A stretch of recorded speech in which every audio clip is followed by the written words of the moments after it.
Swiss 007 కు స్వాగతం. కిరణ్, కళ్యాణ్ స్నేహితులు, ఇద్దరు జగన్ అభిమానులే. ఈ ఇద్దరు యువకులు బాపట్ల జిల్లా వేమూరు నియోజకవర్గం నుండి కాలినడక ప్రారంభించారు. వారి గమ్యం తిరుమల. వారి లక్ష్యం కలియుగదైవం వెంకటేశ్వర దర్శనం.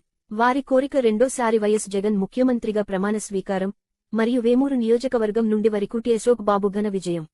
అనుకున్నదే తడవుగా నడక సాగించారు.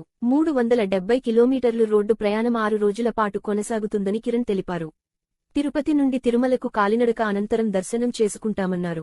భట్టిప్రోలులో వైఎస్ఆర్సీపీ నాయకులు పీజీ అరుణ్ శాస్త్రి, మోర్ల కోటేశ్వరరావు, ప్రవీణ్, కిషోర్, వాక అంకాబాబు వారికి తమ సంఘీభావం తెలిపారు. వారి కోరిక నెరవేరాలని ఆశిద్దాం. కిరణ్, అలాగే మా మిత్రుడు కర్రా కళ్యాణ్, మేమిద్దరం కాలినడకన భట్టిప్రోలు మండలం సూర్యాపల్లి గ్రామం నుండి తిరుపతికి కాలినడకన బయలుదేరాము.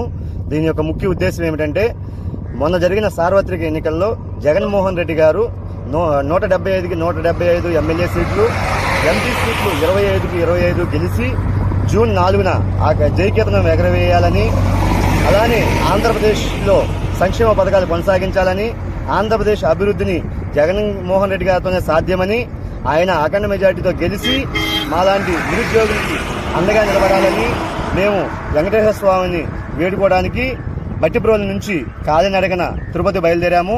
అలానే వేమూరు నియోజకవర్గంలో వరికుటి అశోక్ బాబు గారు అఖండ మెజార్టీతో గెలిచి ఆ వేమూరు అభివృద్ధికి దోహదపడాలని, అలానే పక్కన ఉన్నటువంటి రేపల్లె నియోజకవర్గం నుంచి ఈ ఊరి గణేష్ గారు కూడా అఖండ మెజార్టీతో గెలవాలని, రేపల్లి నియోజకవర్గాన్ని అభివృద్ధి చేయాలని, బాపట్ల పార్లమెంటు అభ్యర్థి శ్రీ నందిగాం సురేష్ అన్న గారు కూడా అఖండ మెజార్టీతో గెలిచి జగనన్నకి గిఫ్ట్ గా ఇవ్వాలని కోరుకుంటున్నాము.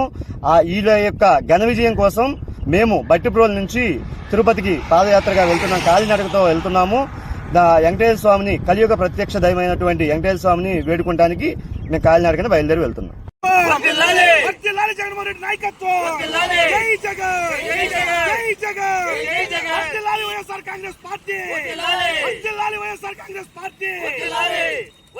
వరికుటి అశోక్ బాబు గారి నాయకత్వం, వరికుటి అశోక్ బాబు గారి నాయకత్వం. జై జగన్, జై జగన్, వైఎస్ఆర్ కాంగ్రెస్ పార్టీ.